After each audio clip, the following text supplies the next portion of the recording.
is up? It is 5 o'clock in the morning, and I'm down here at Oak Orchard for King of the Oak Big Boys Tournament.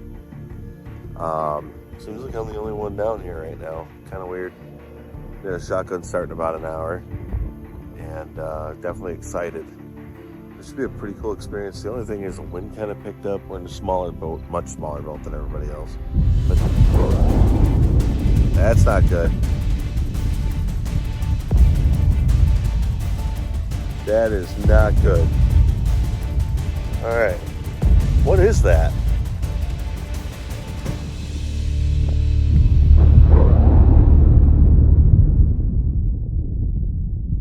Hey guys, how you doing? This is Chris with Wicked Six, and I got a little story for you on my tournament endeavors with the King of the Oak and the Big Boy tournament out of Point Breeze and Oak Orchard. So this is one of those tournaments I had waited for. I was super stoked about. I was actually super happy to be involved and be a part of it. Knowing like I have a long shot, man. These guys have ginormous boats, charter boats, and here I am in what feels like that Popeye rowboat. I have a 1989 StarCraft Medalist 1901. It's not a very deep boat, so it was definitely going to be an endeavor, but hey man, we have fun with what we got, and that's all that counts, right? So, excuse the ringing, that's my wife's phone. So this tournament, we had looked at weather, we've looked at the weather buoys, we looked at everything, we pre-fished, we were ready. Like, we were so ready for this. And we knew that coming out of the gate, there was going to be a pretty substantial storm out on the lake at around 4 o'clock in the morning, last till about 5. They had a planned shotgun start, which, let me tell you what, man, that was probably the coolest damn experience I think I've ever had on the water. Even catching fish, like, just to be a part of that was so friggin' awesome with those guys. It was just really cool. I almost can't put it into words. I know it sounds stupid because some of you guys have probably done this a million times, but to me, that was really freaking cool, and I loved every minute of it. Definitely get your adrenaline going. But so we had set up, knowing that these storms are coming in, we had a game plan. I'm not going to go over the game plan because tomorrow's day number 2. So I'm going to stick to my game plan. But, we had a game plan and we were getting ready to execute. Got down to the Oak, and sure enough, there's this giant ass storm coming in. Lightning, thunder, the whole bit. You can see it on my short videos here or on my TikTok. And it's scary. Like, here's the thing. Nobody in the Oak warned me at any time about what they call propane blasters. And so we get down to the Oak, and we're used to quiet Sandy Creek. I mean, you get some thunder lightning on Sandy Creek, it passes, no big deal. Down at the Oak, that's a totally different atmosphere. You get down there and a little bit of thunder and lightning, and man, these damn cannon things start shooting off. It scared the living crap out of me. I had no clue what was going on, and I had no warning about any of that. And then, luckily enough, another fisherman had showed up shortly behind that. Was like, "It's okay, man. It's there to break up the hail." And I'm like, "Geez, I'm ready to have a heart attack over here." But anyways, the storm passed over. We're getting ready for the shotgun start. Boom, shotgun start happens. We go west, 900 miles an hour, to get to our spot. That's definitely an exaggeration, but it felt like it at the time. We get to our spot, and we're ready to fish, man. And we drop lines. About 5 minutes into this, I got to shut this dang phone off. 5 minutes into this, 5 minutes into this, it's an alarm. She has an alarm set. You've got to be kidding me. Clear. Anywho, we get down to our spot, drop the lines, and 20 minutes after the lines are dropped, bam, we take a hit. King number 1 on the boat. 5 minutes later, boom, king number 2 on the boat. And we're all excited. We're getting, we're catching fish. And we're looking all around us, and I'm like, oh, that don't look good. There's another cloud formation coming right at us. So I'm like, we'll turn, we'll troll back east, and worst case scenario, we'll just get back to the dock. So we turn around, we start trolling east, and well, that cloud definitely turned, and it started to get real nasty out in the water.